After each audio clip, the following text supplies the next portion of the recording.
Gentlewoman from Fairfax, Ms. Fillercorn. Mr. Speaker, speaking in support of the amendment. Gentlewoman has the floor. Today's vote, ladies and gentlemen, is an important step as we come up with a plan to use the substantial funding that has been set aside to close the coverage gap for so many of our working Virginians around the Commonwealth. A step for our economy to benefit from $5 million per day. A step to create up to 23,000 health care-related jobs. A step to help keep our hospitals open and tend to patients and provide jobs for so many in different regions throughout the Commonwealth of Virginia. And as we have heard from many of our colleagues, many Republican governors have basically said yes and have expanded Medicaid in their states. Governors Brewer of Arizona, Martinez of New Mexico, Sandoval of Nevada, Kasich of Ohio. In addition, the Republican governor of Utah has also indicated a desire to expand Medicaid in his state. And I suspect, Mr. Speaker and ladies and gentlemen of the House, in the coming months we'll hear many more Republican-led states moving forward to close the coverage gap.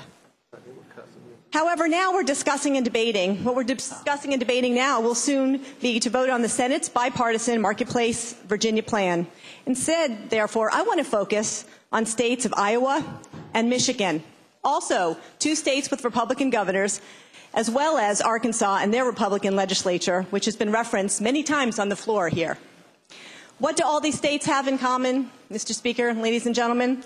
They all have come up with their own versions of closing the coverage gap, as you've heard today, just as the other body has down the hall, working in a bipartisan manner.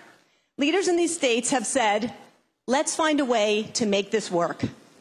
States like Michigan and Arkansas and Iowa have come up with plans specific to their needs. What will work with them? What will work for them in their states? They've received federal approval for their plans. And it's evident, as you've heard today, and as you probably gather from reading, that the administration has been working with these states to come up with plans that specifically work with them. And Mr. Speaker, and ladies and gentlemen of the House, I'm confident they'll work with us too if we try to come forward with the path forward on this issue. I urge my colleagues to support this amendment because this is the first step in using funds available to us to help close the coverage gap. Let's make this work together. If we can come up with a plan, it shows that we want to make it easier for working individuals to get preventive care, to go to a doctor, a clinic, maybe get an antibiotic for a chest cold rather than wait and have to go to the emergency room with pneumonia. It shows that we want people to have access to health care so that they can stay well and go to work. It'll show that we want to help people that now have to choose between getting their prescription drugs and heating their homes. We're being asked to vote on many items in this budget. We've been standing here and sitting here for hours today, and so often, time and time again, we have to make really tough decisions about what programs to cut. We can't implement all of them because we don't have the money.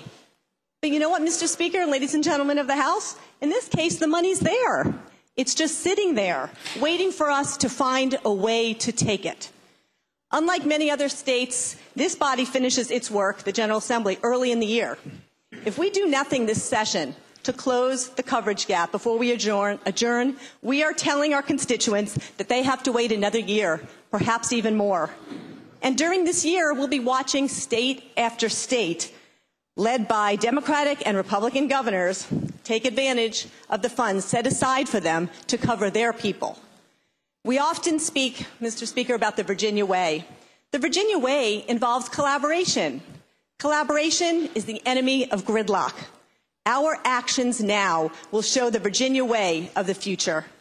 If we vote yes for the Marketplace Virginia plan, it will represent a willingness to make something work for 400,000 working Virginians.